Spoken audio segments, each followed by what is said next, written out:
Hello, ladies and gentlemen. Welcome back to another exciting episode of Stacker News Live. My name is Car with my BFF Keyan. Keyan, hi. How was your week? Oh, it was a great week. Do you want to be my Valentine? No, I do not. Why not? Funny. That's funny you asked me that. You didn't even tell me you were going to ask me that. That's hilarious. Why? Why'd you say no to me? Because you're Why'd married. you reject me? You have a but you can have a marriage, an ongoing marriage. What if you can wife, you can have like a poly Valentine's Day? Oh, what is going on? Hard right in the beginning of the pod. Pink shirt today, Car. I'm really feeling this holiday. I appreciate the offer. I'll take the candy though. Okay, so like a typical you woman. want you want to be woman friends with I'll benefits. I'll take the candy and the flowers. But okay, fine. Yeah. How was your week? It was good. I think it was good. I don't really remember. It's been cold in Austin. Yeah, Extremely the cold. Weather's happening every day. So yeah, it's been a really cold one for me. Like we finally got through round 2 of Top Builder last week, or round 1 of Top Builder last week. So it's been like full steam ahead for like a solid month and a half for everybody in Top Builder. And it was kind of one of those things where I'm like, just need to get a break. So I took a couple days off in the beginning of the week because I was like, it was running since like December, whatever that was, December 28th or whatever. Wow. Or whenever I got back from vacation. Yeah. Now it's back to the grind, Keyan. We gotta get to the top 5 for Top Builder. That's happening next Saturday. We're gonna make the announcement, and then startup day is on the 13th. So, how many people are you cutting? I mean, I think we're at 12. I have to double check, but I think we're at 12 or 13.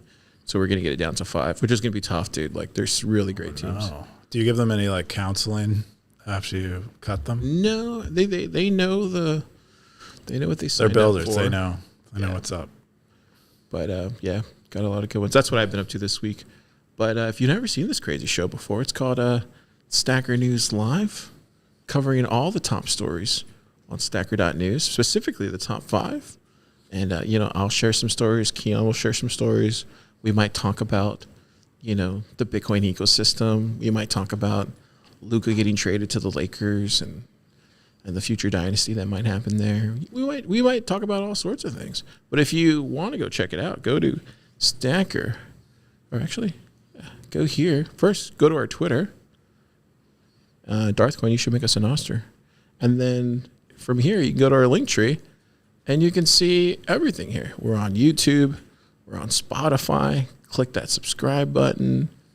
Go here to go there, Spotify. I like how your link on Stacker, your profile on Stacker News is above mine. And yours is there too. I know it's there, but you rank them. You're in control. Oh, wait. Oh, because it says Car and Keyan recap. Oh, I see. It's alphabetical. I was actually going to say it's the people who have more episodes that they showed up for. Oh, how dare you. I think I've only missed 1 episode. You've missed like 17, I think. I don't think you've ever missed an episode, but I've missed 2, I think, in the past. But I always made sure I had fill-ins, substitutes. Oh, wait, so you're saying I didn't have a fill-in that one time? I totally had a fill-in. I don't remember. Anyways, it's Stackers, look it up. But when you phone it in, you're like in the back. Oh, wow. You're like in the back of a Mexican restaurant, and there's like. So I'm phoning it in now. Okay, see what I do. But it is literally phoning. Anyway, I didn't mean figuratively phone. Anyway, go hit subscribe, and let Keyan know what my value is here on the show. Apparently. Oh, how dare you! Apparently.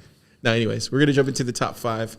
The number 5 top story of the week is: if you could learn any skill you want without trying, which one would you pick? This is from Aardvark, February 10th, Ask SN territory, 58 comments, 697 sats. Keyan, what's this? Yeah, so, Aardvark asked this question. This question has been asked a lot of times on Stacker News, actually. Versions of this question. Like, what superpower would you have? But this is like a little, I guess, not a superpower. But what skill would you have? And but without trying. So you don't have to do anything. You don't have to do all the hard work that prevents you from having the skill today. You could just say it, and you get it like you have a magic wand. And so what do people pick? Looks like electrical work, storytelling. I like that one a lot because that one's hard. But I don't know. I feel like that one would be fun to learn on a relative basis. Instruments. Tom K, who works at Albee. I want to be able to dunk. Simple stacker. Yeah, that would be fun. Pretty actually. Yeah. That would be a cool skill. But you'd need to be near a basketball hoop to show off. Languages. Somebody said languages. Crypto Sensei, I think, already has a few languages. I think they speak Mandarin and Japanese already. Isn't Mandarin supposed to be like a really hard language, or is that maybe they don't Cantonese speak Mandarin or something? I know they speak some Japanese because they did that, and I know they're based in Singapore, but I don't know what their native tongue is because he says his wife is Japanese. I don't know. I feel like there was like a. Isn't there a specific language that has like many languages within it, like many divergent paths of communication or something? Or am I thinking of like villages that make their own languages? There's definitely within documentary. like a single country there are lots of languages usually.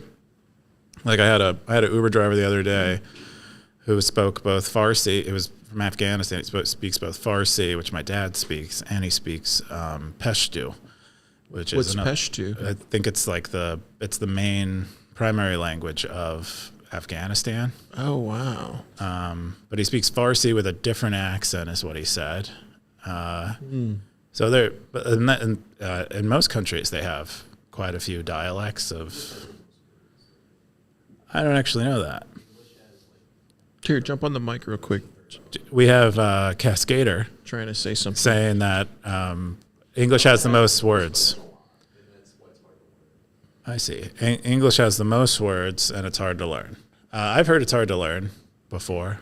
English is like a hybrid between French because of the Normans and all the Teutonic languages. Something about Teutonic languages, not the Teutonic plague, and something about Yeah, I know. More languages, coding, pilot. Oh, pilot. EK told me recently he's going to start. He's really going to get serious about becoming a pilot. It's going to be fun. That makes sense. Yeah, we can fly the pleb airplane, That'd be cool. pleb jet. Which one would you get, Keyan? If you had. I said my answer to all these questions is making friends. I think What? I know Really? it's like a thing that people think comes easily, and it maybe it does. But I think it's one thing that I'd never get tired of getting good at. I just think it's probably the most valuable skill you can because you think about it, like maybe like it's the skill that gives you all other skills. Because maybe I can't do electrical work, but if I made great friends with someone who does do electrical work, they can do it for me. If I don't know, languages, I can bring a friend with me to Japan, and they can order me my ramen. And so that's I just think it's like the best skill to have. That's a good outlook. Yeah. Really good outlook. Pretty cool. Playing piano, I saw that down there. What about you? What would be yours? It can't be a superpower, right? No, it has to be it a has to skill. be But like a it real- can look like a superpower because you're so good at I'd it. really love to learn how to fly. In an aircraft. What's a skill that you need to solve really hard things? What is a skill? Just generically, it's probably Like really hard problems a that, certain kind of intelligence. yeah, whatever that skill is, I want. Okay. Like how to solve extremely hard problems that maybe only like 5% of the population can solve. I want that skill. I don't know what that would be. Yeah, because it's not like those people solve all kinds of hard problems. People who solve hard problems usually solve very hard problems in one specific area because they've studied that area their whole lives. But you want that. Whatever You want the that skill. I guess the skill, would be like total recall of everything that I've read or experienced. I think whatever that is, like, because I don't have total recall. Total I have recall, like photographic I have like memory. a quarter recall. Yeah, that's the. I don't really like memory that. But there's people that like my younger brother, dude, has total recall of everything that he reads. Like he's the only guy I've ever met that if I told him that he couldn't play drums, he would learn how to play drums within a month. It's like he's one of those guys. Wow. Yeah, What is pretty he? nuts. Is he a drummer? Or what is it? No, I'm saying like he can like go and like learn something. There was one like he's like give you another example. Younger brother David, we were playing basketball when we were kids and stuff like that. He wanted to play with some of the older kids, but he was just too short and not any good. And literally like spent the whole summer like learning how to play, learning how to shoot. And then like one day my mom came home and I didn't even know he was doing this. He was doing this like behind our backs. And then like one day my mom came home and she was freaking out because he was playing with all the brothers, you know? Mm-hmm. And she was like, what are you doing out there playing with those guys? She was freaking out like a normal mom would because she didn't understand like what was going on. And I was like, no, he's just playing basketball. But he learned how to play like through the legs, through all this kind of stuff. And it was just like we were all blown away. We were like, what? When did you learn how to do this skill? And he was shooting. He was like making, these guys were like in their 20s, 18. And here's this like 11-year-old. It's like, what?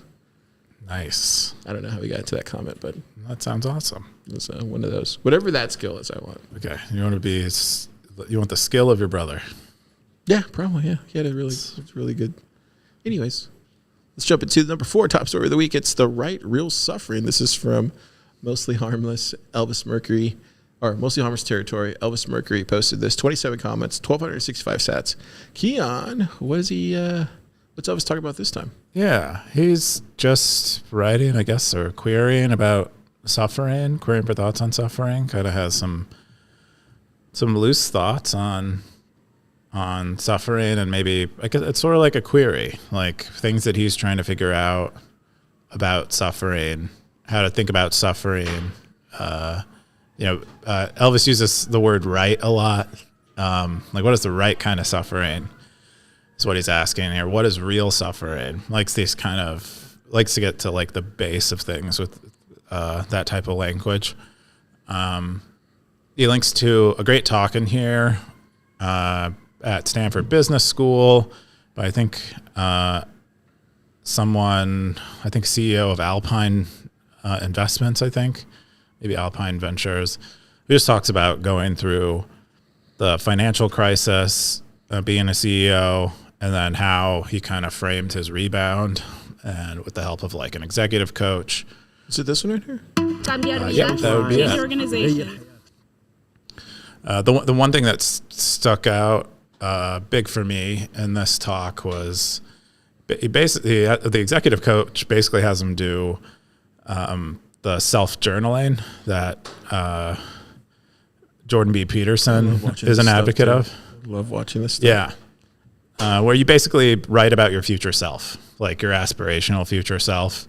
And another thing he says, I think is a really nice frame, is like ignore how you're going to get what you want to get. Just try to identify really what you want and deal with how after the fact. Because a lot of people will start at how, and it'll like block them from imagining what they actually want. And anyway, great talk there, but it discusses suffering in a variety of ways, and how usually involves suffering, especially early on, is another thing he talks about. But it's we're generally talking in this thread about suffering and how we think about it, each of us.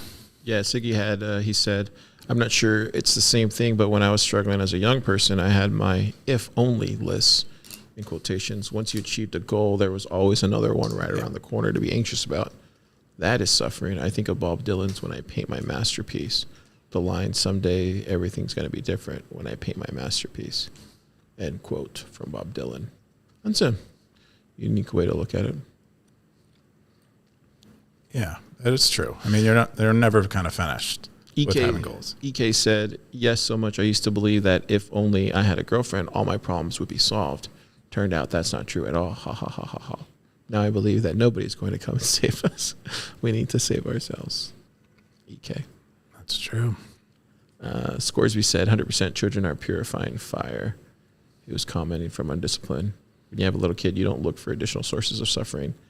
That's the best training I can think of. Yeah, Scoresby had an excellent comment here describing what having a child is like, what kind of suffering it is. And yeah, Scoresby said, from the moment a child is born, you are the only one responsible for them every day, every hour. There's no hour where you get to say, I don't want to deal with this. what you want to do can always get trumped by what they need you to do. As you get older, it's like you have an exposed nerve walking around in the world out of your control, but still connected to your being. Yeah, that was nice. Really deep. Yeah.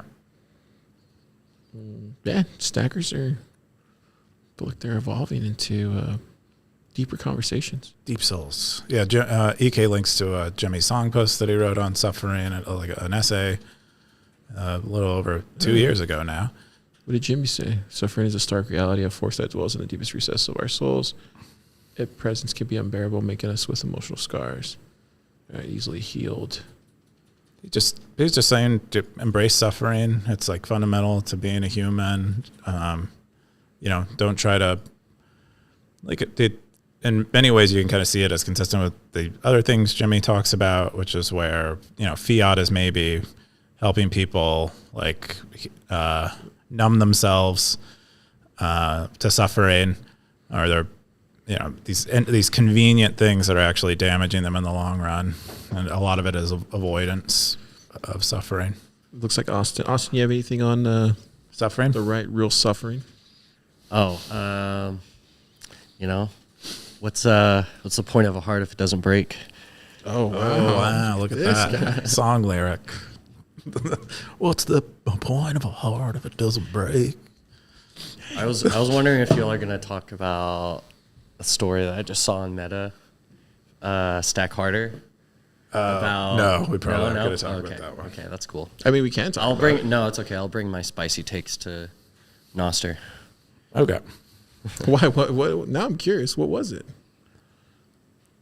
It was about... It was just about, Stacker News, how people see Stacker News, sort of. Yeah. Where is that at? Bitcoin influencers. I Why guess. don't the known Is that a Bitcoiners thing shill there? SN Where? more?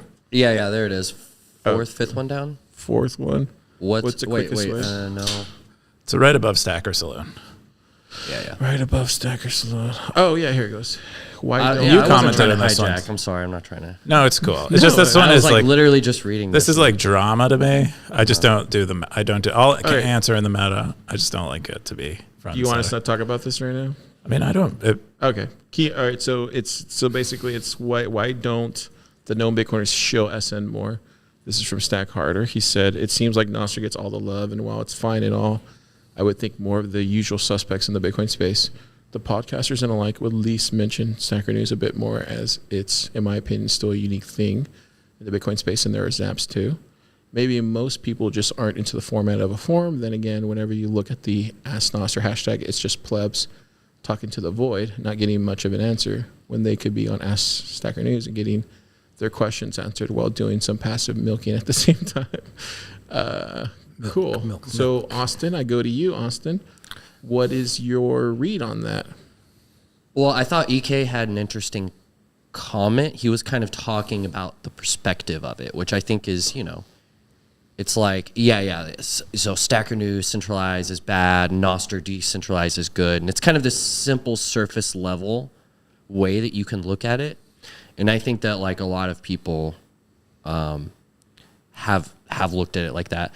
And it's just interesting for me. I've had a lot of conversations with people kind of on the ground about Stacker News and Nostr.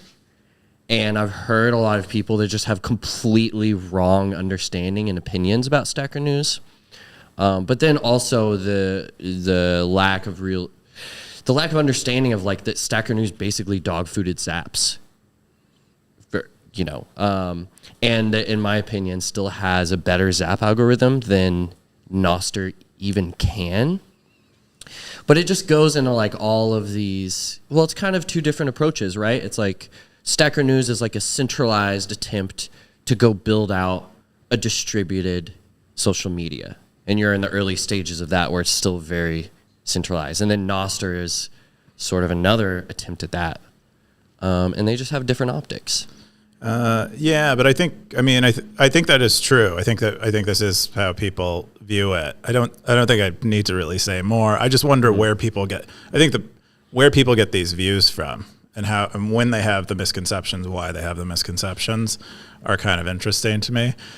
But I do think it's probably this simple. Like this is at least if you reduce it down to to it, it's probably something like this. And then for some reason, our flaws are very great, and the other systems, their flaws are ignored and What do you think, neglected. What do you think, Austin? What do you think it is?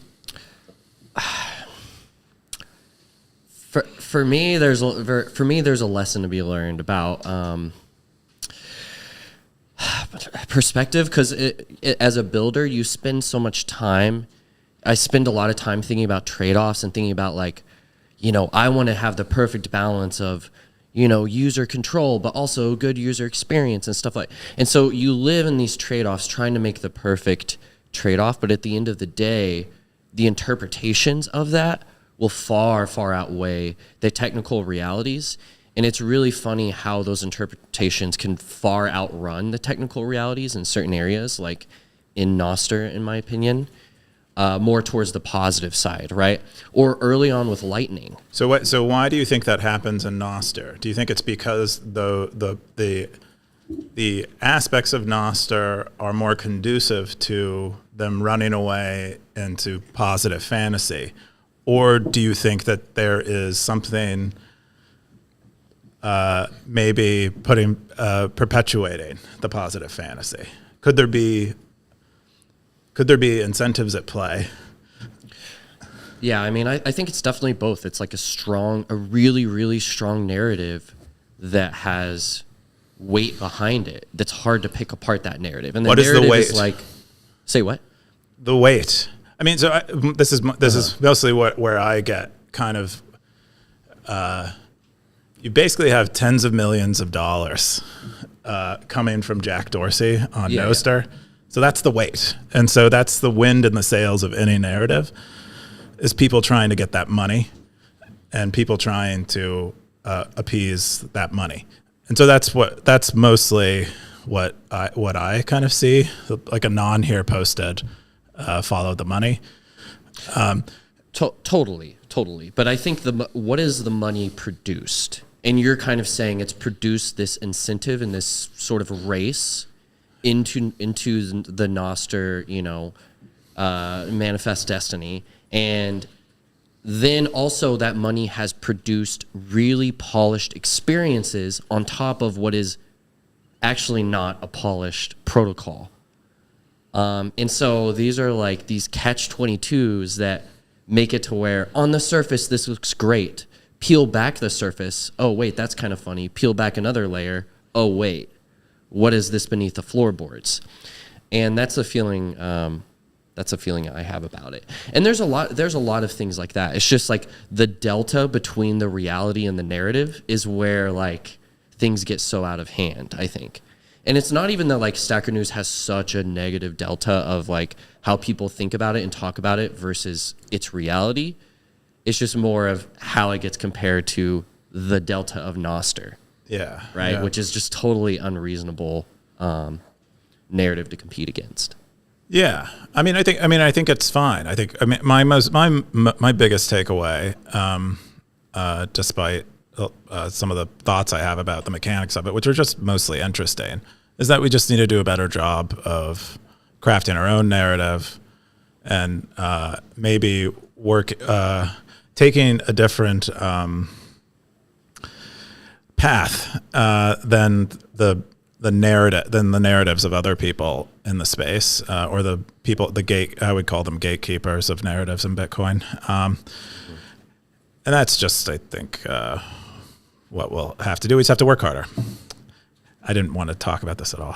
Totally. Well, I have like stuff I can't say publicly about this, but no, I get that. I didn't want to bring it all in, but like my big takeaway is narrative weaving as well. It's just that this is, whatever you think about it, this is a powerful force, and it's in the arena, and you can't can ignore work it. with it. It will work against you. It is just a reality to reconcile with. Yeah. And moving beyond Noster, this is what shitcoiners are great at. This is what Ethereum's been great at. So I think we need to look at this reality and understand it and reconcile with it, and not just be like, oh, this is not fair. There's influencers, and it's easy to be like that. I agree with you. I think that is, you don't want to be the whiny bitch who's, like that, which is how this can end up a lot of the time. Yeah. But anyway, I think the stuff that the sad part is, I think a lot of stuff that's going on in Nostr is really cool. I just and I hope it succeeds. So, Yeah. and I hope people keep shilling it. I think it's good for Bitcoin. It's good for the ecosystem, and Stacker News just needs to do a better job of telling its own story. Yeah, I think there's obvious money being flowed into Nostr, and so that definitely is going to make a big difference. I actually remember when, like, even when Super was talking about Nostr, and like I didn't pay attention to it. It wasn't until like Damas came out, then I started writing about it on Thriller and talking about it. And then I don't think it wasn't until like the plebs actually adopted it that some others started looking at it and taking it more seriously. So that's always been my thing. I'm just always going to optimize for what the plebs think are cool and where that signal's coming from, because usually they see things before everybody else. So I think right now all the plebs are on Snacker News. There's a couple people that I follow on Nostr for some stuff, but I get way more interaction on Stacker News, and I love Stacker News. But Yeah, and for context, I mean, I've worked on Nostr for hundreds of hours. Keyan has worked on Nostr for hundreds of hours. Car has written about Nostr and been on, like, this isn't just critiques. Yeah, I don't even think, and that's important. Yeah, I don't think we're really critiquing, and I don't really see it as critiquing it. I mean, I'm mostly talking to, like, I do think the disparity that you're describing is the best way to put it, between the maybe narrative and reality. And we spent a year like I was just talking about growth today with Kevin, who used to work on growth at Stacker News, and I was basically describing to him what we've done on growth the last year. It's like we've done literally nothing. We don't even we don't post on Twitter. Yep. We don't post on Nostr. We do AMAs.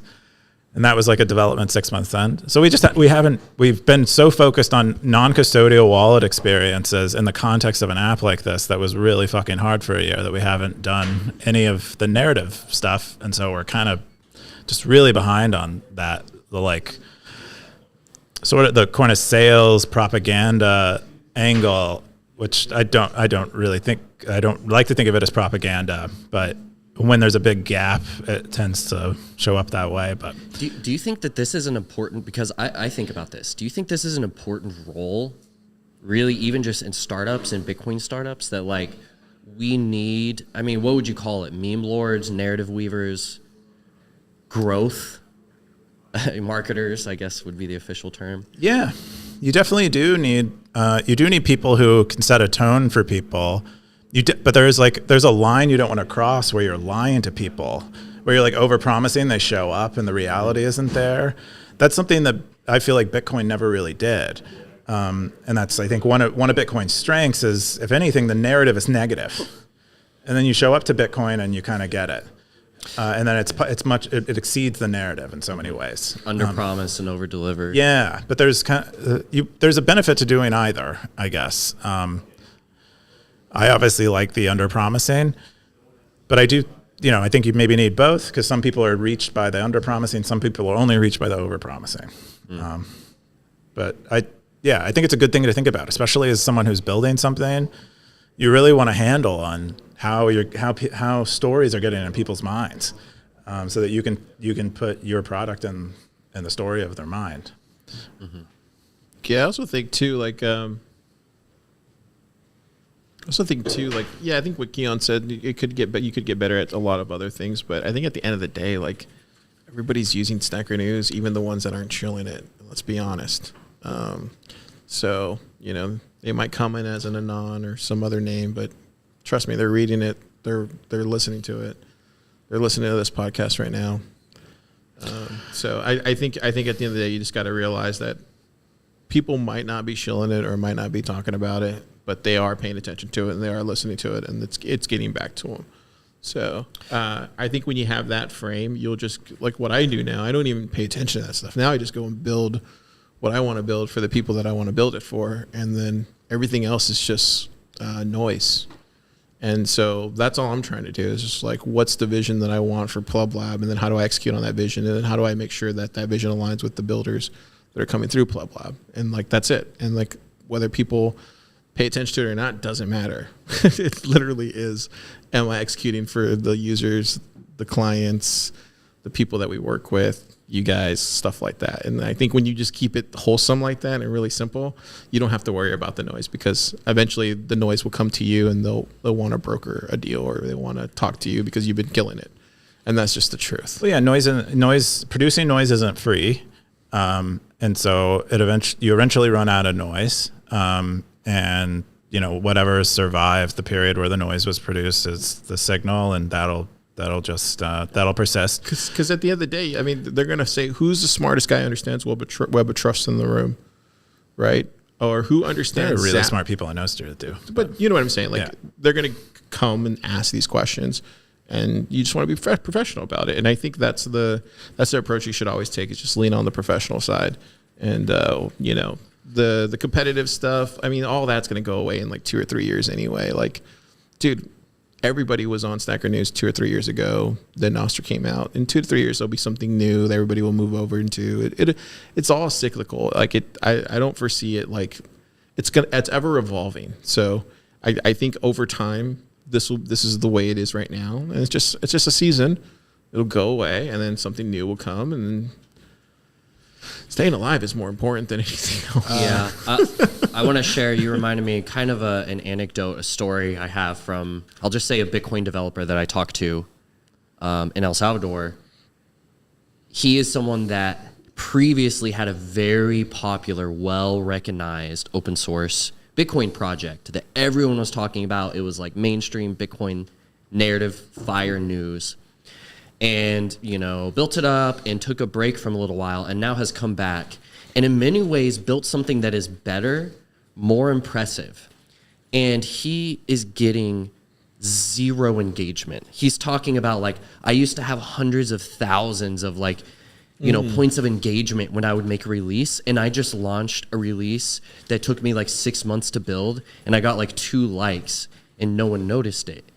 And so that's an interesting perspective of someone that like kind of came out of the gate and got a huge ton of attention, but then seeing that, well, actually, right, you can make so much noise for a long time, like you were saying, but if there's no real weight behind it, or if it's just being driven by, I don't know, some narrative wave that's outside of your control. A coincidence of some kind. Or a coincidence, or just right timing, It right? really is. And that can be devastating. That's almost more devastating than just toiling in the obscurity for a long time. I don't think so. And I suspect I know the product that you're talking about. I think I would guess it's mostly a branding thing, if it's the right product. I remember the prior product's branding was like cool.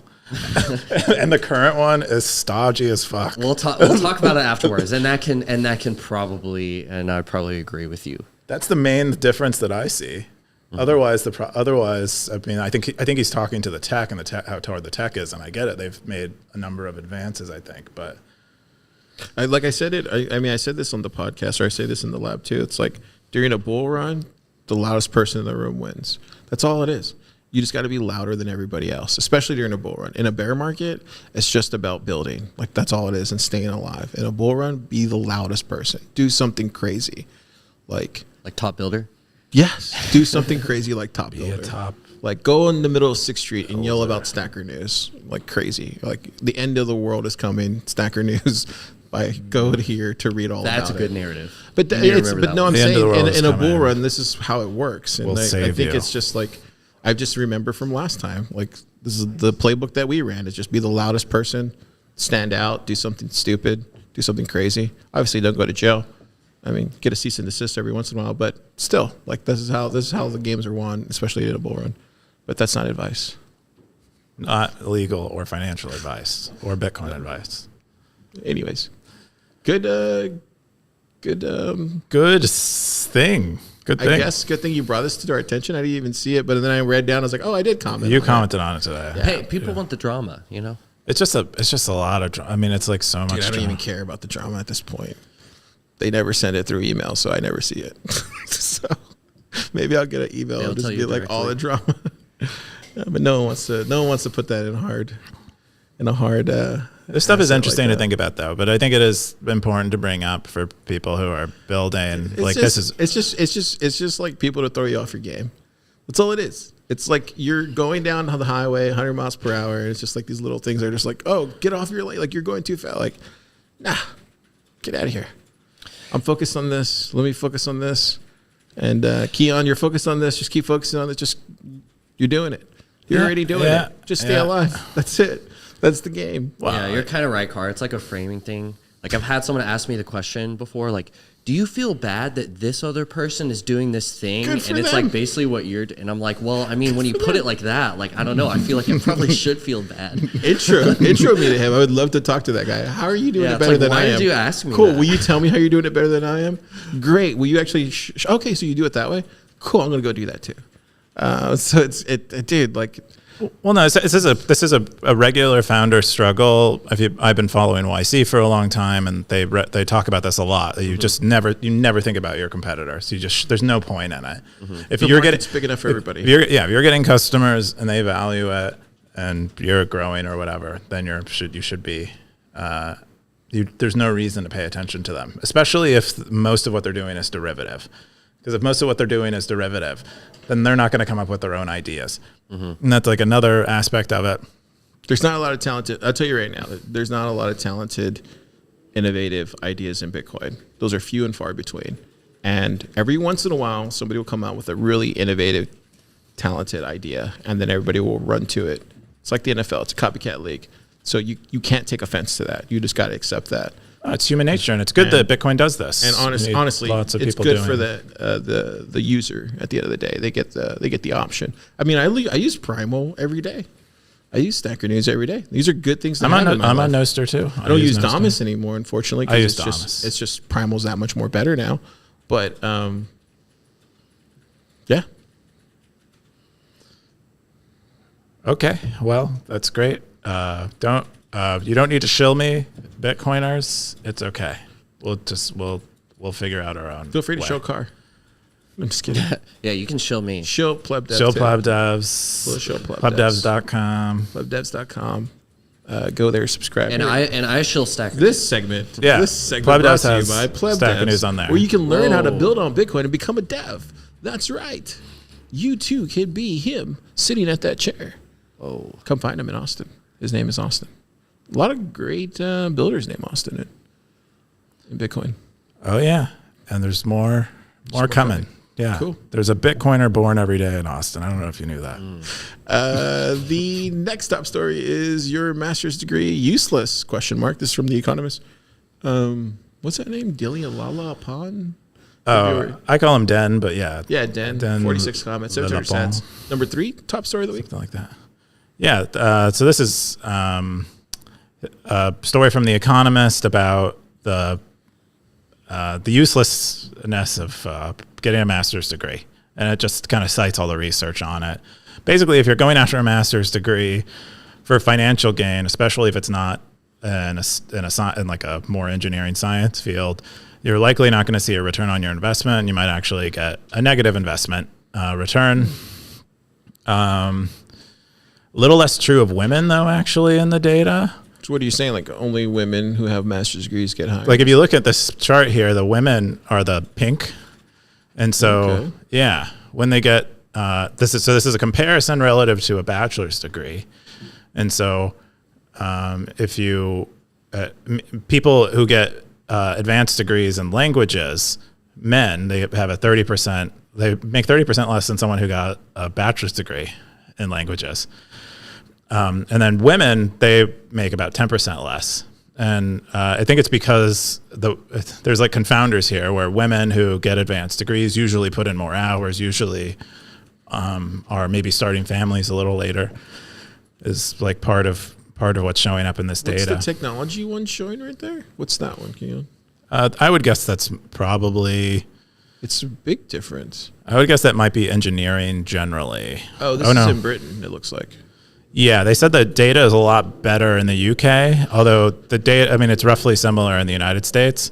I mean, most people's advice for going to college has always been like, study what you love, do it because you want to do it.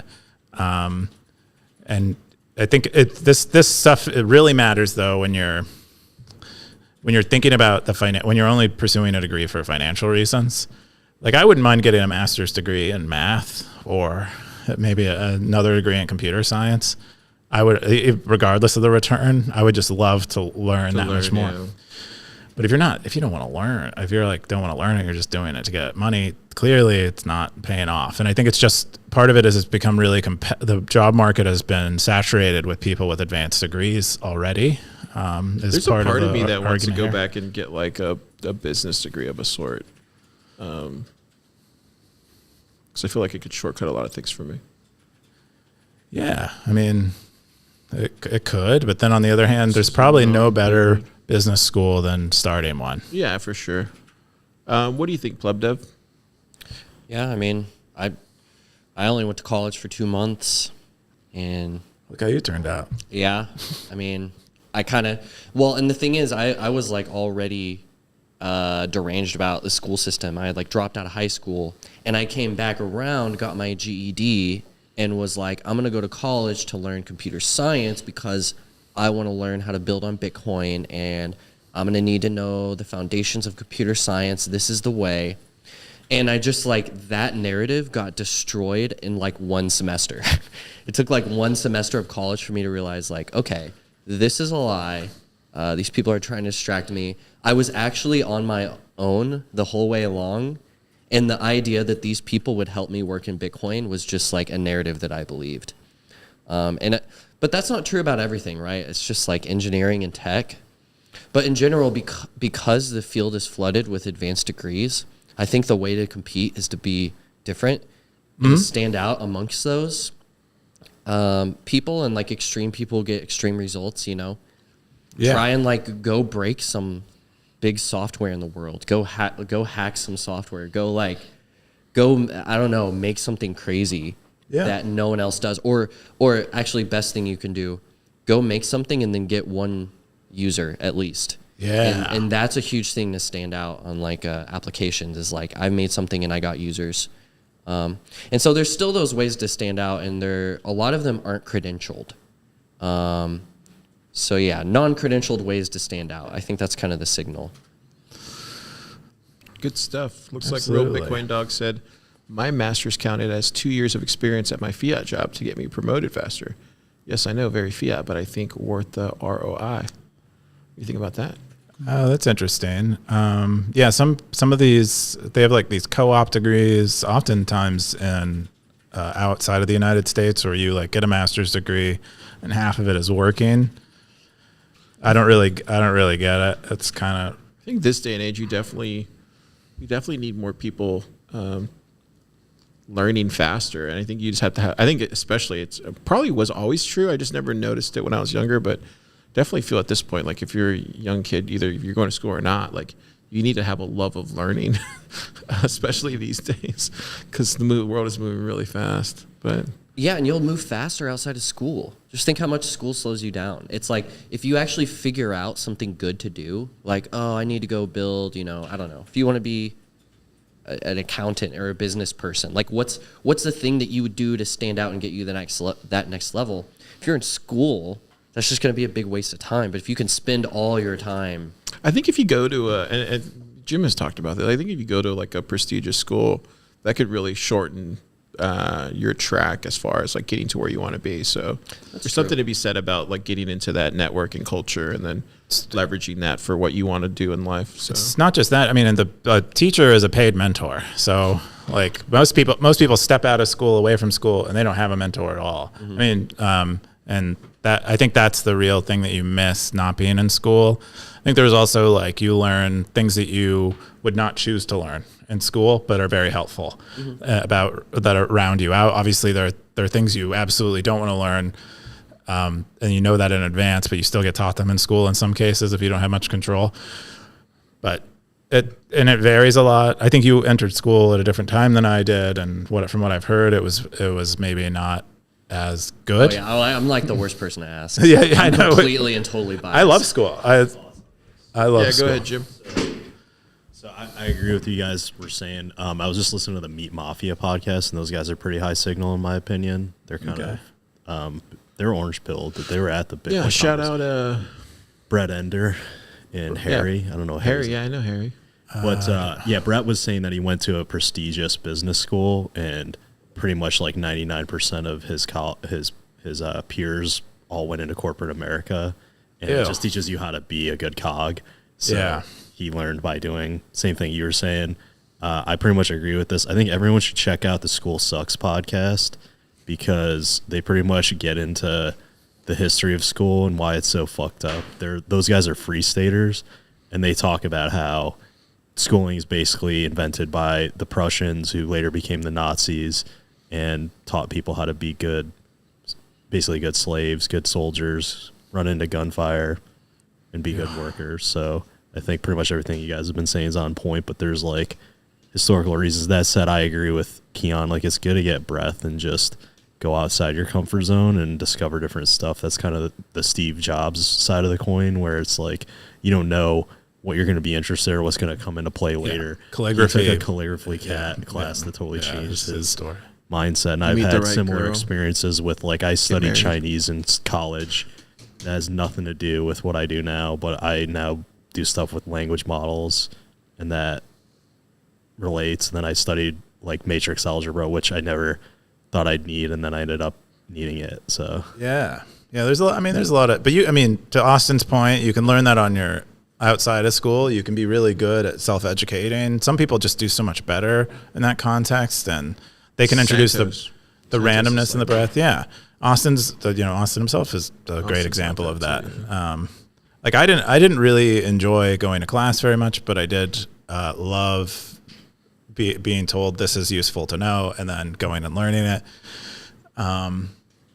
So I think it varies, but kind of interesting view. If you could go back now, would you go back to school if you could and like do it all over again? What would you have studied for? Would you do the same thing? Would you study the same thing? I like kind of what I'm doing. So if it like this day and age, No, not this day and age. If you could go back to the exact same time. exact same time, would you have studied the exact same thing? Yeah, I think I liked my education a lot. I liked the result of it, both financially and otherwise. I wouldn't have changed a thing. The only mistake I ever made is like when I was 12 and 13, I was curious about programming, and I thought I was too stupid. Because I had the same everyone told me I was experience. stupid, and I was stupid. I had So, the same- I had a similar- so it's like I could have been totally cracked right now. yeah, Instead of crack, Club Dev, could have been like 10x Dev. crack you know. dev. Oh wait, Ted's Okay. gonna come in. As a master's educated person here, Wow. engineering, Take my hat physics, off, and then just design out of respect. masters. Wait, engineering physics? Yeah, I would go back and I wouldn't do any of that again. Not even the question. What I would do is I would still I'll try harder when I was younger to get into Ivies, and then I would try to get in because you get the sort of selection threshold, which does help. Certification. So Ted was playing the And game. then You were I playing would the game, go- Ted. Then I would go to campus, and I might even like live on campus for the first year, but just not go to any classes or like pay for any Wow. classes. Be a super social dude. Yeah, don't take anything. Don't pay because you don't want to pay the admission. You just want to like get because it's such like a good environment, of having all those people around and just leech if basically. you go to an Ivy, like there's a total like caste system of Ivies. People don't talk about this, but like Harvard and Princeton and like Yale, like you're not going to be able to do what you just said. At Brown, you can definitely do what you just said. Like Cornell, if you go to the ag school, you could probably do what you just said and just network your ass off. But or get somebody else to do your work. I don't know how that would work. Good stuff, guys. This is all great stuff. All for the right. Stackers. So Also- you have many paths in life. Also, we'll mention Young so, children. So Ted, you just heard that voice. If you're interested, next week he's going to be doing co-hosting with me for Stacker News Live. So if you liked what he said right there, be on the lookout for that podcast next week on Stacker News Live because Coob is going on. Are you calling it vacation or staycation? What are you calling it? I think I just call it a vacation. It's sort of like a working vacation, a research vacation. So there you go. You'll see Ted next week. Are you? What are you researching? Is that public? It's just I have like a stack of books that I want to read. Oh, that so pretty open. open-ended. stuff, Yeah. That. It's cool. Oh, is that? Oh, does it really? Oh, I didn't know that. Maybe I absorbed that at some point. But that's my goal, is just to read a bunch of books that nonstop. That's right. He has a time machine and he studied me. The second top story of the week is the world's most productive intellectual. It looks like we're staying in this path this week. Books and articles territory from another one from Den. 27 commas, 4,943 sats. Keyan, back to back. What's this? Yeah. So this is another one from Den, or Joachim Book is their actual name. And you can see here this thing they wrote. But this is about a Czech physicist who he declares as the world's most interesting intellectual, I think. I don't have the story up, so I can't really see the title. Most productive intellectual. He writes like a book every year. Den has read several of his, I guess he lists the books that he owns here, but he was, I guess, a physicist who I think the story is that he didn't join the Communist Party in a time when it was popular in Czechoslovakia, and then I think eventually immigrated to Canada, studied geography, then got a PhD in geography, and then I think became a professor, and now he's just an extremely productive, interesting intellectual who writes a lot of books, and from Den's perspective isn't partisan, and ends up with, as a moderate does, at more often almost a perspective that anyone from any political persuasion can agree with, because it's based more squarely on reasoning. Anyway, that's it. The dude's name, I have it here, is Vaclav Smil. Vaclav Smil, How to Feed the World. He writes about a lot of these global warming type stuff, population, food. I think for a time he was a vegan, Den mentions. Another Canadian. Interesting. Well, actually he's Czech, but moved to Canada. Cool. Yeah. Any Who thoughts do on y'all this? think is the most productive intellectual, or who's someone that comes to your mind? Someone that Productive intellectual, shoot. What does that even mean? How do you measure that? that's kind of interesting, because it's I feel like it's a little bit of an oxymoron, because an intellectual in a lot of ways is someone that's just pondering, but someone that's productive is someone that's shipping. So it's if you can intellectually ship a lot, it's that's pretty impressive. Yeah. Well, I think, I think what he's saying about, as far as his productivity, because Den is a writer, is that he's producing a lot of writing. And so he's pondering in a consumable way rather than in his own mind. So I like the fact that he's not a communist, so that's good. Yeah. Productive writers that I don't know. that's hard. I'm probably not an avid enough reader to have a good, What do you think it is, Austin? Yeah, I don't know. I mean, it's really hard to say, because someone that comes to mind for me is Jordan Peterson. Not because he's out there shipping so much work, but because he spent a career building up a lattice work of ideas that are really deep and take people years to understand. And he's just been delivering those ideas to market the last 10 years with huge demand constantly. And so that feels like highly productive intellectualism, but it's the kind that he had a whole career of probably not shipping very much. Right. In fact, he talks about spending 10 or 12 years writing his first book, Maps of Meaning. Maps of Meaning, yeah. So I think there's kind of something there about slow productivity that, its time comes. Yeah. Stewing, educating yourself. Doing. Yeah. Yeah, I can respect that. That's pretty cool. Nice. We're going to jump into the number one top story of the week on Stacker News Live. Here we go. The number one story: how Big Brother can attack Bitcoin without spending a dime. Wow. This is the number one story this week. Bitcoin territory, February 11th from Arshbot. 12 comments, 6,137 sats. Keyan, what the heck is this? Yeah, this was a great post. I think it's written by, I think his name is Goshi. Is that the right? Oh, no. Harsha. I combined the name. Harsha Goli. by Arshbot is the NIM on Stacker News, but they're the one that wrote this, and they just reshared it on Stacker News. But basically, they aggregate all the relevant legal stuff that's going on at the state level in the United States as it relates to Bitcoin right now. So they go over the Samurai case. They go over and like how that's relevant maybe to people building in the space. They go over Wait, what's Magnolia? the original. They're building on Taproot assets. So he formerly worked at Lightning Labs. I think before that was at Fold doing Lightning stuff. But they are, I think, one of the first people building on Taproot assets. So he's obviously very interested in the legal landscape here. But he goes over the Ethereum mixer. What was it called? Tornado Cash. Tornado Cash. United States versus Storm, and basically how how these cases, more or less depending on how they go, or if the existing cases already do, they kind of nullify our like operating understanding of the regulatory landscape in the United States, because it started off with if you're non-custodial, you're safe from being a money transmitter. If you're not doing currency exchange, you're safe from being a money transmitter.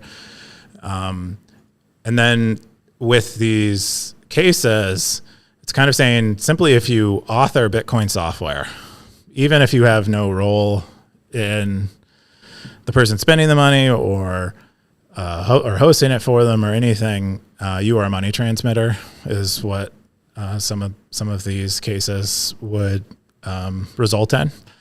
So basically, the picture he's painting is that we are headed down a slope of regulation to the point where Bitcoin cannot be really used except for in a regulated KYC AML way. And so unless we fight somewhat of a legal battle, we get active legally, we're going to end up in a place where Bitcoin is not usable. And the kind of attack surface right now is companies in Bitcoin, because they're probably the most centralized entity.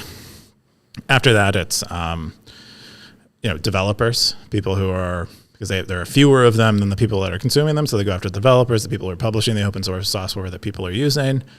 And then, but probably by the time they just kind of make sure anyone running any kind of Bitcoin related anything is like legally in a straitjacket, by that point that they've already won. So he's kind of encouraging people to maybe admit the realities here and aim to do something about it, because it's no longer okay to just be non-custodial. It's now, that's just where the line of scrimmage is. That's where the war is currently, and it could move. And do you have a take on it, Austin, or do you want me to go first? You go first. Yeah, so I see a lot of problems with this piece. I'm not sure. Was it just this one person that made this? Yes, it is. This is Harsha, right? Yeah. Okay. Yeah, he's awesome. Yeah. I don't understand what he means here. Is it a he or a she? He. He. So he says, I'm a Lightning contributor. Most of my Bitcoin work is Lightning related or adjacent, but Lightning owns our servers, and servers are centralized. Regulators can't target them. Further, on-chain policy can effectively neuter Lightning. Having dirty funds and want to wash them with onion routing. In a Lightning regulated world, no exchange will want to accept them or direct channel. Okay, so is he saying that we're moving to this Lightning regulated world, or is he saying this is the world that we currently live in right now? He's it's a hypothetical. He's asking you to entertain the idea that regulators eventually come for Lightning, and they are now regulating Lightning, and this already happens to some degree. But we talked about this last week with the whole Taproot Tether coin, and how whether us plebs upgrading our LND nodes, does that make us a money transmitter now because there's Tether being transferred between our nodes?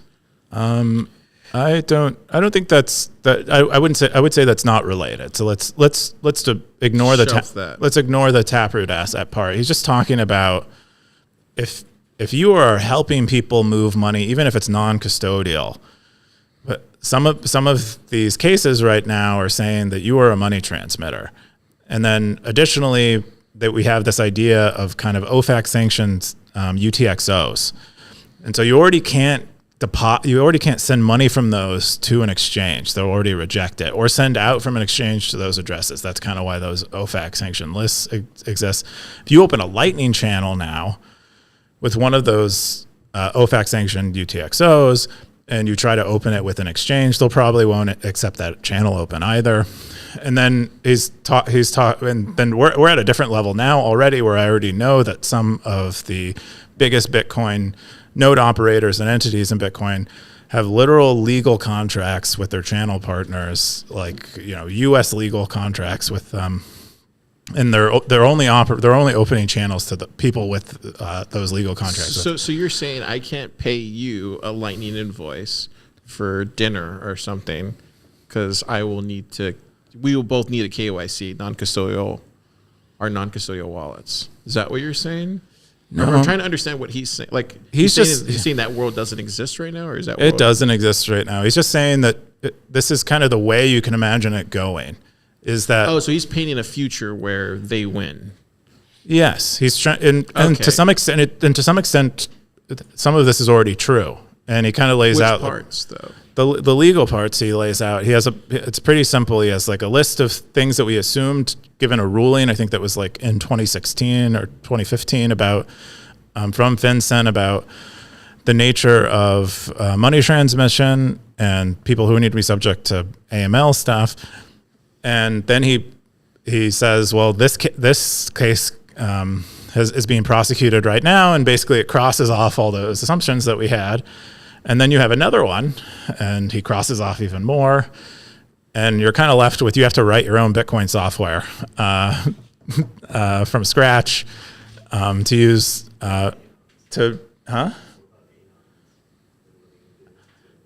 Yeah, I don't really know what that. I mean, there are obviously mitigations to some degree of this, and that's to me it's so weird because like it's like the internet. Like, how are you gonna stop the internet like from being the internet? And that's kind of how I see Bitcoin. It's like, how are you gonna stop Bitcoin from just being Bitcoin? You can't. You can try, but people are still gonna do what they do, and I don't understand. I think the dynamics aren't the same. For one, the internet I think took the governments by surprise, and they didn't realize how fast to go and everything. I think they're much more aware of Bitcoin coming. Obviously, they're talking about it a lot and stuff. The other thing is that Bitcoin is more a threat to them than anything else, because internet maybe challenged their stranglehold on information. Bitcoin challenges their stranglehold on world dominance, on like money, world reserve currency, which is super important to them. I don't think it does, though. That doesn't stop from people working together, making the world a better place. Like, this is what governments are supposed to be doing. Like, as far as like if they're trying to launch total totalitarianism, yes, yeah, it stops you from doing that. It stops it from being like a one world government. But like as far as like what a government's supposed to be doing, no, it doesn't stop you from governing. I'm not talking about the ideals of government. I'm talking about what the government actually does in practice. I'm talking about the ideals of government, because I think we're assuming that this is a thing that's happening, and then we're assuming that the government that we have now, and that's the way it's always going to be. That's just the way where the slider eventually went to. And I think us as Bitcoiners all recognize that, and they recognize that it's because of the money and the inflation. So I think when you get it to that respect, it's like, this is not removing government from state. It's, if anything, it's removing just money from state. And I think that's the part that I don't think people are recognizing as a governing government is supposed to be doing what governments do and governing the entire population, but it's not supposed to be like, controlling where you go pray or controlling what you spend your money on. Like, do you understand what I'm trying to say? I definitely don't. I mean, obviously don't disagree. I don't disagree with you. So. That's where I kind of just like, am like, we lost the plot. Like somewhere along the way, Well, Bitcoiners didn't lose the plot, but yes. I know. I'm saying government's did. lost the plot. Yeah. So I don't think it's a total like us versus them mentality. It's like, no, this is where the future's going. Get on board with it. It's that simple. And I think the internet was the same way. They'll get on board with it. But I don't think it needs to happen where it's like us versus them. There is no us versus them. It's just us. I think it's That's my opinion. I think that point is good. I just mostly was making a point of that. I think money is a bit different than the internet, and I think there are different things at play. The other aspect I was going to mention is that Bitcoin is a more stateful system than the internet is, and so it's going to always be less decentralized than the internet is because it has this high state requirement. Like running a node requires having a big hard disk, and so I think, and there isn't a whole lot of financial incentive for running it, so it's likely to be more centralized. So it makes the attack surface in some ways easier to breach. Austin, do you have any? Yeah, I mean, It's good. we want This is a good top robust story. network. A robust network of nodes helps mitigate this, but it's very possible that the battle could come to the doorstep of the node runner, right? And in that scenario, it's just going to be very confusing, and I think it's going to go to the Supreme Court, and it's because it goes into these definitions of what is property. And this is literally what it came down to in the Tornado Cash case, because it was like, it's like, what is property and what is a payment, right? If you and me are communicating over Lightning and we make a quote unquote payment, what's really, really happening under the surface is not actually quite exactly a payment. It's like, and it's not even necessarily a state transfer. It's like you are giving me an unlocking code and we are updating some virtual state. It's like, well, there's an underlying asset, I guess, that is Bitcoin, and that Bitcoin UTXO is sitting on someone's node, but it's not actually transferring, right? Mm-hmm. Technically. But then we get into all of these very specific, kind of dumb technical arguments and then really, really important philosophical arguments. From my understanding of the Tornado Cash case, though, it came down to, they basically said, like, the contract that Tornado Cash was, running on their servers and helping facilitate, that contract was not actually property, so therefore they were not actually transmitting money. I think it came down to something like that, like the definition of property. So it's like, definitionally, what are we actually working with and passing around on Lightning? And so I think legally that's where it's going to come down to, but pragmatically, I think what this piece is about is the fact that Lightning is hard. There's not great incentives to run nodes. To mitigate against attacks like these, we would want a large network of nodes. But to get a large network of nodes, we need big companies and good services to come trailblaze, and they are going to be the biggest targets, right? So maybe us plebs, we're not worried about these things or thinking about them, but as Keyan mentioned, with like the contracts that these people are already doing, these bigger entities, they're already thinking about it, right? Yep.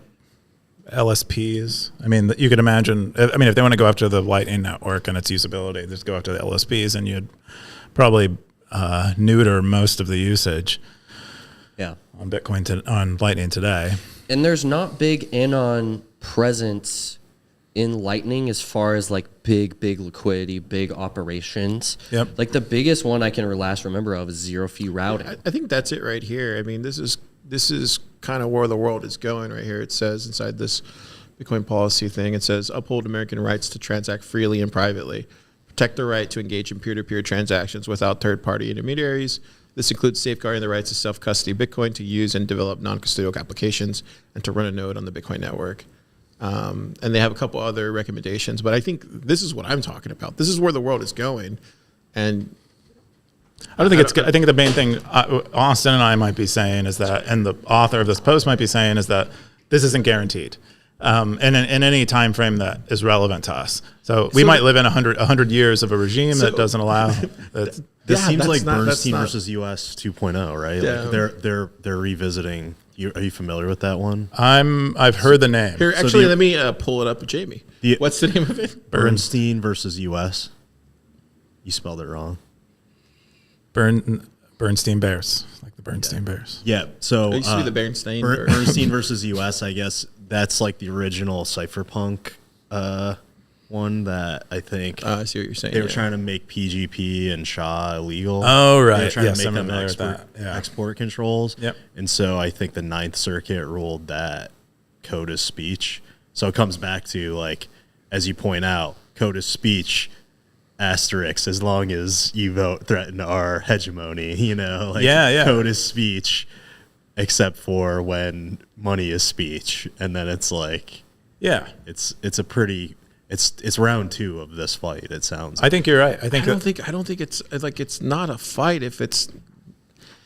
To me, I just don't understand how they think they can fight something that is what you guys just described as code of speech. But Well, I think you gotta the remember I that just- they're people. They're people and they're activists. I mean, you can see what's going on now. Like, you have the Federalist types that are like, no, we're just gonna go off of like what is in the Constitution. You have activist types that are, I think they're Marxist infiltrators. They're just like, no, we're just gonna like kind of try to dance into whatever kind of world we want to build, and you guys can go fuck yourselves. Like, that's kind of their attitude in my eyes.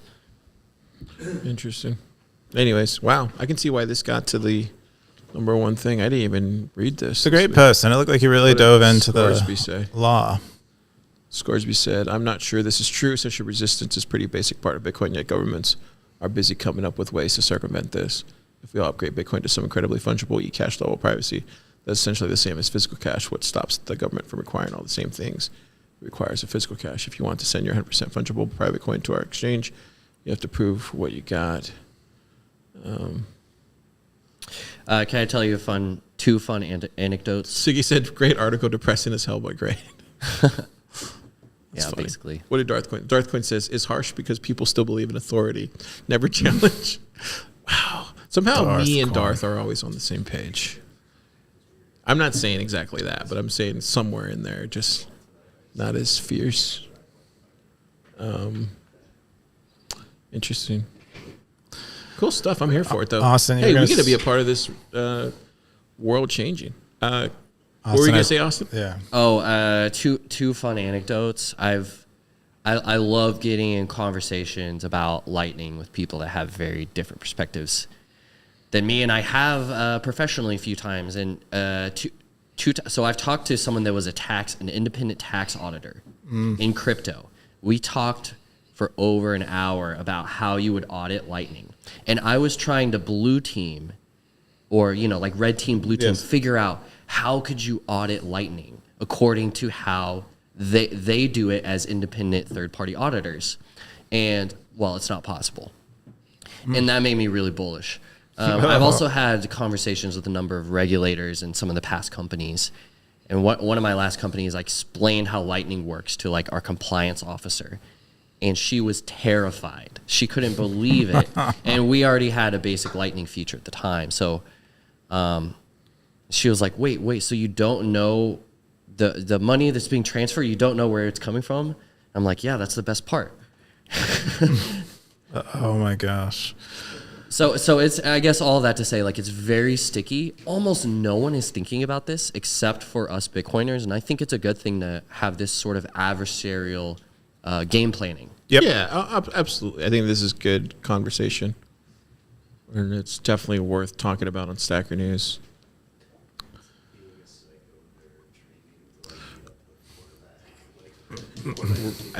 I think that's all the top 5 stories this week. We're going to jump into Keyan's top stories. Keyan, what's this? Yeah, so this appears to be a solo blocked mine, but everyone was really confused about the origin of it. For one, the hash of the block, which identifies the block, ended with the word beef, which I think was just a coincidence, because it'd be really hard to get that much difficulty and also add beef to it. But I think I think it made people look twice at it and begin to wonder where it came from.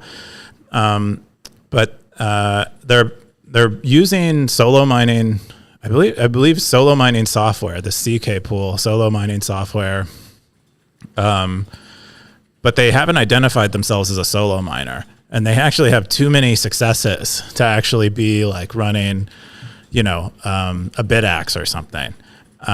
And so what most people have concluded, and this kind of laid out like a mystery here, most people have concluded is that it's a secret mining pool and that there's like fairly significant hash rate behind this mining pool.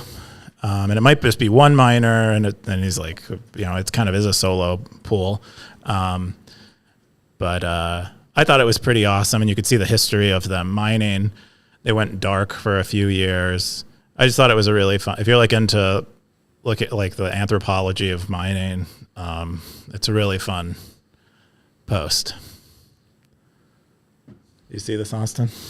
I didn't. This is interesting. I'm wondering, like, how can you tell what metadata do you look at to figure out what pool it's coming from? I know Mempool has the new screen where you can compare like block templates, I think, to see who's using the same block template. So it's like that's one way to see.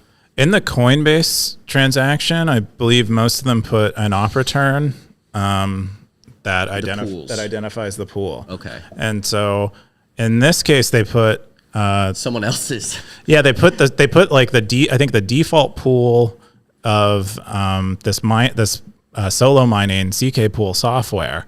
But it appeared, I guess the author of that software came out and said that was not from his pool, and that someone else was running it independently, which is pretty cool. And so that's like just part more of the like mystery here. But there's like so it's like there's secret hash sitting somewhere on the planet that this guy occasionally deploys, and it's kind of fun. Another mystery. They identified it as unknown, which I wonder, it doesn't look like before they were identified as unknown, but then maybe they manually overrode it. Or is this the picture you pulled up? Or did you click on, and you're on mempool.space right now? Yeah, I clicked the blocking question. Oh, okay, so they knew it was not actually CK pool. Or maybe they did that after the fact anyway, because that was 4 days ago. They might have already. Those guys are. Wiz is literally, he's called Wiz maybe for a reason, and was on it quick. Cool. The next one that you had was the Duolingo handbook. What was this? Yeah, so KR shared this Duolingo handbook. I love these tech company like handbooks they give out because they kind of try to. Are they from Pittsburgh? Is that where they're based out of? Yes, I believe the founder went to Carnegie Mellon and then went on to do Duolingo stuff. I think he was probably studying AI, machine learning stuff. And then, they do a lot of natural language processing and linguistic stuff, and probably got super interested in languages. And then, I love that. We're building a forever product. Yes. I love that. Yeah, I mean, it shows in their product. I used their product years ago, but it was already great. The gamification and stuff was really thoughtful. Brand. I love that. We're hiring exceptional people. Love that. Yeah, I love these. Facebook has the Red Book, as it's called, which they haven't really published publicly, but you can get access to it. Oh, look, every feature we ship must be intuitive, delightful, useful, and polished. It's just a great thing to hand to employees to be like, this is the bar. Get above this bar, please. Kind of propaganda, but like in a good way. Totally. Wow, this is amazing.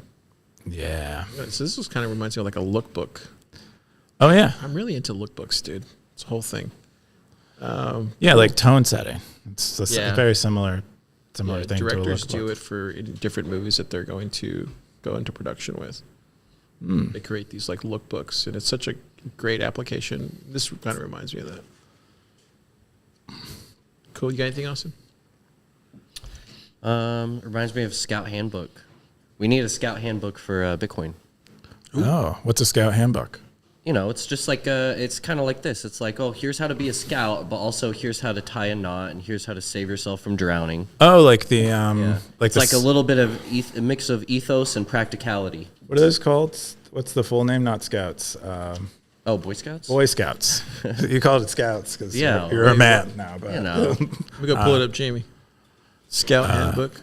I went on one Boy Scout overnight, and my mom told me someone was going to molest me, and I couldn't.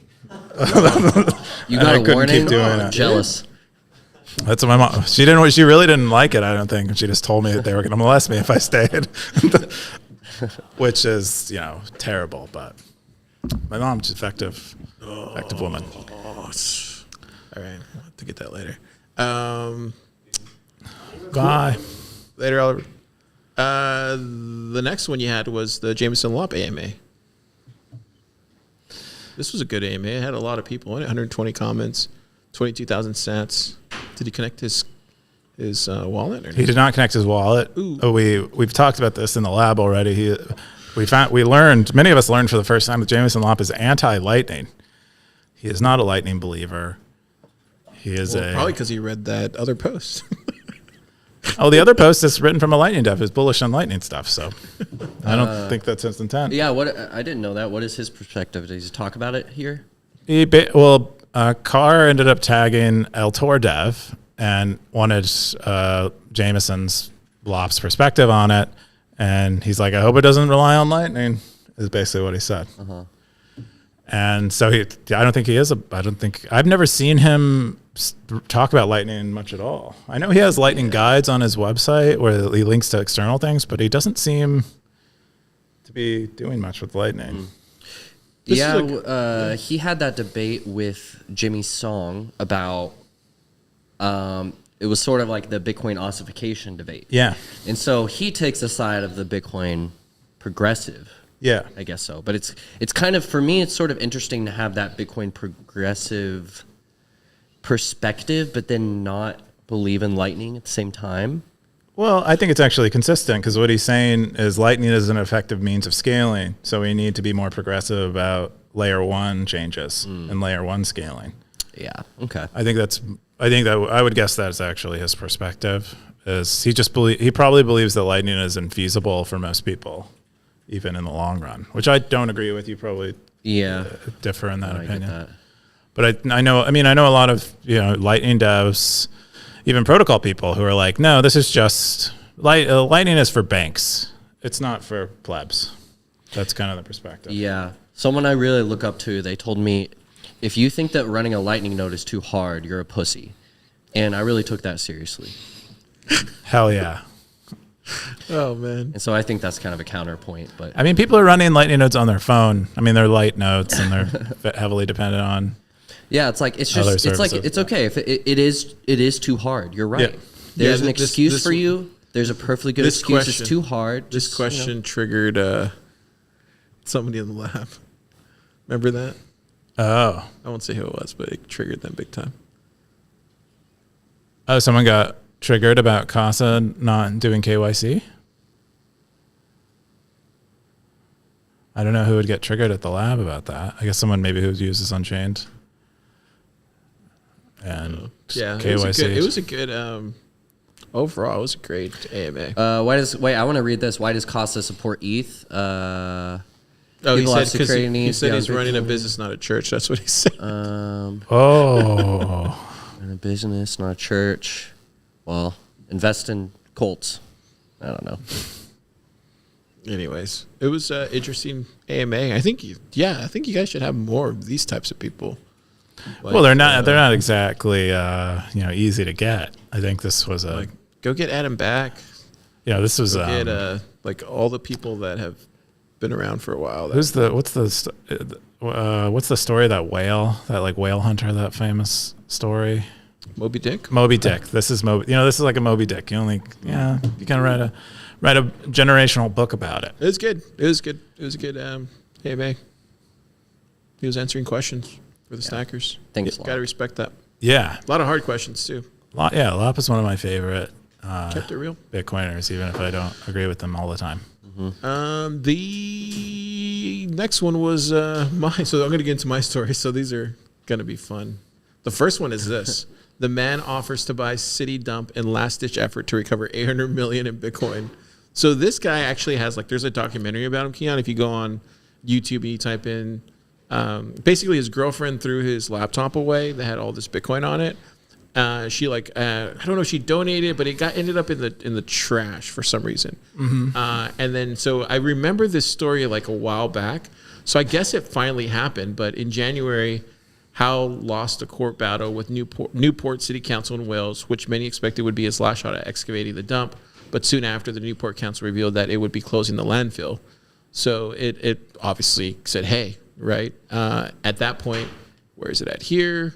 Howe told the Times that he envisions cleaning up the site, turning it into a park. So basically, he wants to buy the landfill, not only to look for that laptop, but to, maybe mine some Bitcoin probably too. Who knows?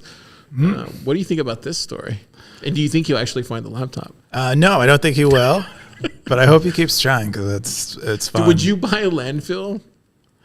I mean, if he must be really certain, but you have to be worried that he's convinced himself it's there when it's not, and maybe it got thrown out somewhere else. Maybe it was in a car or something, and it got thrown out outside of a Wendy's, wherever he's located in the UK. So they probably don't have Wendy's. Whatever the baked bean fast food restaurants they have there, whatever. Yeah, so it was this one. Okay, yeah, I do remember it correctly. So in 2013, James Howe has been hoping to recover a laptop hard drive that he says contains the private key for cryptocurrency, which he says he mined in 2009. And they've been following it. The alleged number of Bitcoins has changed a bit, but Howe is now saying he lost about 8,000 Bitcoins. And as you know, the price has gone up. But I'm pretty sure his girlfriend threw it away. Yeah, I think that was the story, because he was really upset when he asked her, hey, where's the laptop that I had underneath my bed that was running or something? And she was like, oh, yeah, I donated that to Goodwill. Fascinating story. I can't wait to see. I hope he does find the laptop in the landfill. I'm rooting for this guy. It's true. I mean, I want to believe that he can make this happen. He spent so much money and so many years looking for this laptop already. He got he raised I think tens of millions of dollars from investors to pay for the excavation. They get some portion of the Bitcoin he recovers. Did you ever hear Jimmy? So Jimmy Song once told us a story about somebody. I don't know. Remember the story? Maybe Jimmy can share it on Stacker News. But he said that somebody lost their private key or something, and he was able to recover with a portion of it or something. He did some math wizardry or whatever, and he was able to recover that Bitcoin. So that's the only story I ever heard of somebody recovering Bitcoin that they lost, was when Jimmy told me that story. I was like, what? That's insane. So I think this would be pretty magical if he's able to get access to all this Bitcoin. And then it's such a great story. That I want to see happen for the guy. Oh yeah, no, definitely. It'd be a heck of a story. Would you do the same thing? Would you buy the landfill? I probably would have given up. I probably would have, all that time and money, he probably could have, maybe had a couple Bitcoin. Maybe it's not 700. What would you do, Austin? Man, yeah, I don't know. It's my question goes back to that certainty. It would be my level of certainty that it's in the dump. It's if I was at a certain threshold of 99.9%, I might just be hey, this is my hobby for the rest of my life. I'm going to piece by piece clean out this dump. Yeah. I could imagine myself accepting that if I'm 99.9% certain there's 8,500 Bitcoin sitting in there. But at the same time, I mean, it's such a misery. And this is two of my, really my biggest fear in Bitcoin is losing my Bitcoin, which, I mean, it should be. Yeah. But how do you think he's going to do it, though? Do you think he'll just hire people? Because, what if they find it and then they don't tell him? It's a big dump. Yeah, no, that's hard. How do you even create a process for that? I would just freaking take it if it was me. But, tough. I actually have a miniature version of this myself. I have a million sats that I lost in a wallet where I copied the seed words. It was single sig with a passphrase. Had two identical copies of the seed words, 2 identical copies of the passphrase, and they don't work. And it's I set it up with this very careful process that I do. Dude, this could be you in 10 years. So I know it's I know that it's one character or just 1 or 2 characters off. Pleb dev loses and probably in the $1 million passphrase. And probably in the passphrase. And in the future, my plan is I'm going to mine it once that million sats becomes valuable enough for me. And it's like, it's probably within a reasonable amount of time I can brute force the rest of the. What's that private key? saying? Why wait for tomorrow what you depending can on do the today? length of the passphrase. What's that Yeah. saying? Why wait for tomorrow what you can do today? There you go. You know, I'll write the code tomorrow. So that's that one, and then the other one I wanted to share was this one. So ex-Google boss Eric Schmidt fears for Bin Laden AI scenario. This is crazy. So the former chief executive of Google is worried artificial intelligence could be used in a Bin Laden scenario or rogue states to harm innocent people. He said the real fears that I have are not the ones that most people talk about in AI. I talk about extreme risk. He goes, I'm always worried about the Osama bin Laden scenario where you have some truly evil person who takes over some aspect of our modern life and use it to harm innocent people. That's what he's afraid about with AI. Keyan. Yeah, he's afraid of basically a terrorist armed with AI. There you go. Which is pretty, it's a pretty I think a reasonable thing to be afraid of if AI becomes really powerful. Gets in the hand of Do you think that's bad, possible to happen though? Yeah, but I mean, but if that's the thing, if AI is like well distributed, we should have AI defenses against such things. But you can't really defend against a nuclear bomb. So some of these things, like even if you have nuclear bombs yourself, they're not doesn't mean you have defense against them. So maybe that's true with AI. Some people think about these things a lot.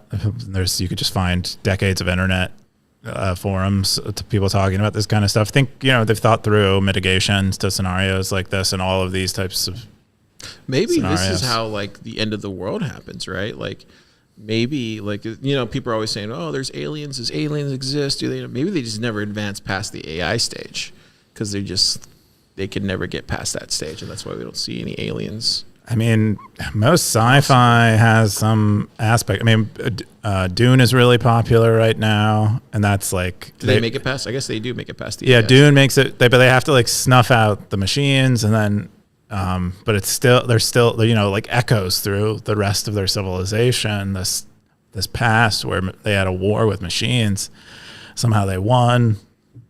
Anyway, but Austin, what do you think, Austin? Do you think this is possible? are we gonna win? It's just, this is so mid to me. Oh shit! I'm sorry, this is so mid Cracks. to me. Crack devs. Are you calling Eric Schmidt. Are you calling Eric Schmidt mid, or are you calling is me just for like picking what- the story? This is what a dude like this thinks about. This, to me, this is like Tether announcing that Tether they're going to fun. make a brain chip. Are An open they source gonna brain make chip. Are they It's gonna, like, make an open source phone. No, did How they about say that? Did they say that? Yeah. Where is Y'all that? didn't talk about that? Where is that? No, How is that I at didn't the even top? know that was a thing. No way. They That's- announced that in Plan B, El Salvador. Oh, it's not in the top stories. I think we just ignored their stuff. Yeah. But anyway, it's just like, I used to be into the X risk thing, which I already think is like pretty mid at this point. And then in X risk, this is like the most mid take on a thing to be worried about, because it's like you said, physical reality is much more scary, because it's like, oh, you're gonna cyberbully me, bro. I can just shut my eyes, just close the laptop. It's like the same kind of thing. It's like, yeah, not necessarily true. Of course, AI is taking more control over it. But there's a lot more X risks that I would worry about before this. But actually, I don't think about X risk anymore at all, because it is not empowering, and there's nothing really to do about it, I think. Especially for mere plebs like us. But I guess when you're like a multi-billionaire who's at like Davos and stuff, this is probably what they all think about. Yeah, It's I mean, Exactly, and they're that's worried. my point, Yeah, is the level of problems that they're thinking at. Like Pavel or whatever from Tether, he's like, well, I have the most profitable company in the world. What am I worried about? It's like Neuralink is closed source. It's like, really, that's the level of concern that he's living at, and it's like, all right, have fun with that, bro. yeah. I'm trying to keep my bank account How do you positive. how would Yeah, you for make? real. I guess okay, that's a great take. But Austin, how would you keep yourself from not thinking like that over time? You mean as you become as Yeah. wealthy as this man? Yeah. Go out and touch grass, maybe. Yeah, I mean, you probably have to get like this, and it's probably the right thing to do. Yeah, because someone needs to like, think about yeah, it. you Yeah. move on to bigger problems, right? Like Yeah. if I had $1 billion, I should probably need to reconcile with some of the biggest problems in the world because I have enough energy Resources, to facilitate towards the biggest problems in the world. Yeah. No. Interesting. I thought that was an interesting post. Yeah, I think that.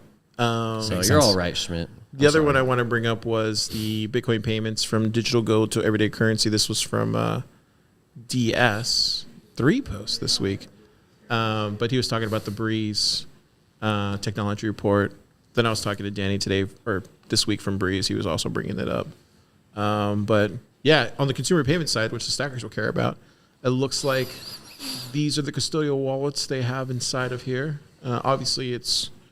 I don't know. How do you end up in these things? I don't know. I always wonder. I wonder why they said Moon is custodial. And then self-custodial wallets. Then you have your remittance applications like Strike. And then the neobanks. And I thought this was an interesting page because Francisco runs Yopaki inside of Plub Lab. So, Oh, is he listed here? yeah, he was listed there. Dude. They're non-custodial, which I think was interesting. Now my thing is stuck. This happened last week. These Oh, there are it is. wallets that use Breeze SDK. Is that what they're I think saying? Or no. just I think it's sort of a survey of of like the space. of the space. I think there is probably a bias towards services that are using Breeze SDK or potential Breeze SDK customers. Maybe. But Yeah, I just wanted to share that. And then the other thing is early days. We're on episode 4 now. I don't know dude, if you guys catch racking 'em up. Look, there's Car from like 5 weeks ago. Look at that guy. wow, how's he doing? You think now? Probably doing great. Looks like he got a new haircut. Or old Yeah. haircut. Yeah, we're on Spotify. So if you get a chance, Is that Anne it Hathaway out. in your daily mix? what? It's like where? a Here? strawberry Oh, these are blonde stuff Anne I listen Hathaway. I know. I'm just messing. around. No, that's Ringo Death Star. Oh, okay. And I was listening to the new Ryan Zach. Shout out Ryan Zach. He's a Bitcoiner. Oh, is he? Yeah. Okay, it looks like a Bitcoiner. Yeah. Anyways, but I wasn't It's trying to got show that that. I was trying to show this. Computer screen time. Check out the Early Days podcast. Some good stuff there. I think the most popular one has been the Shopster one. It's cool seeing Cal grow. So that had the most people on it, right? no, that one was the Lightning Bounties one. Oh, right. But yeah, the Shopster one is like a really popular one from this series. People love Shopster. Cool, and that's everything from this week as far as posts. We're gonna jump into the top stackers. Camp Stickers. This week we have I'm at the top again. all these guys. Darn you guys. All right. I might have to 3 orders of magnitude. I might have to nerf myself more. But Ray Ruby, yeah. Aardvark, Aardvark, Simple Stacker, Blockchain Boog. 0x Bitcoiner, Den. Simple Stacker's new? I've never seen Simple Stacker. Or maybe change his icon. Oh no, stacking since 22. Oh, okay, maybe just change. Simple his Stacker icon. made their first PR recently. Oh, wow. They're an economics professor.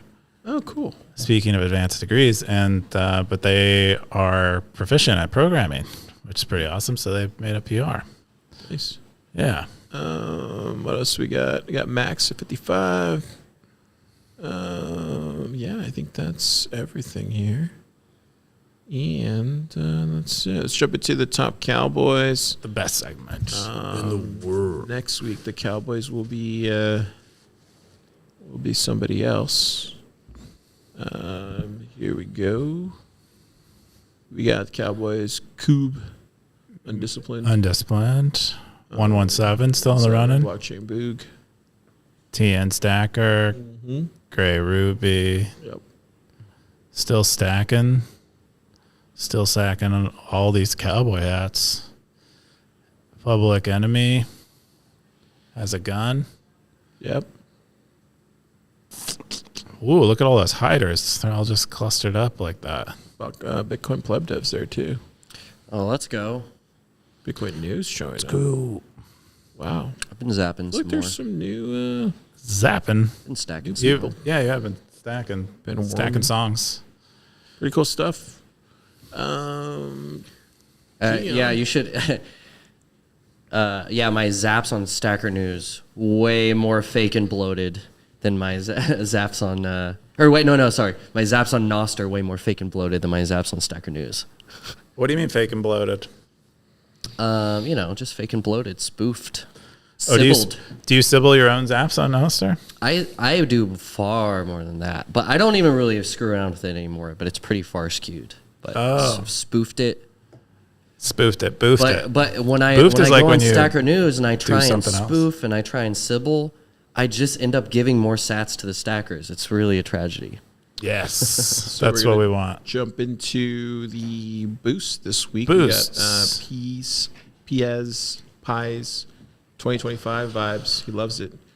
He says to shoot guns, take mushrooms, work out, laugh, hug each other, get angry, get silly, inspect, curse, be proud.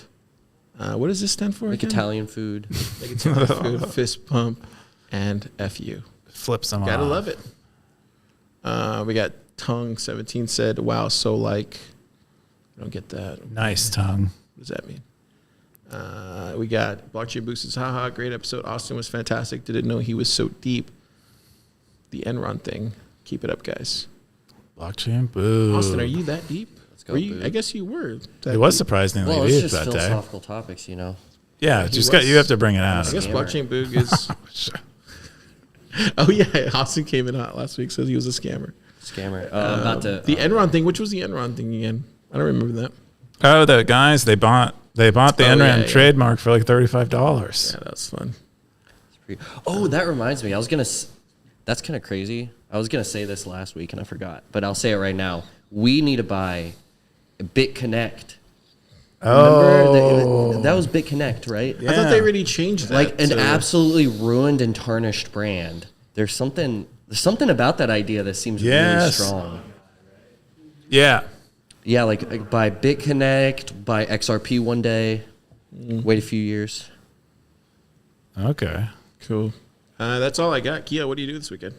This weekend I am working a little bit, and then I'm starting my vacation. Yeah, so for the Sackers at home, they're listening. Keon's going on vacation starting on Sunday.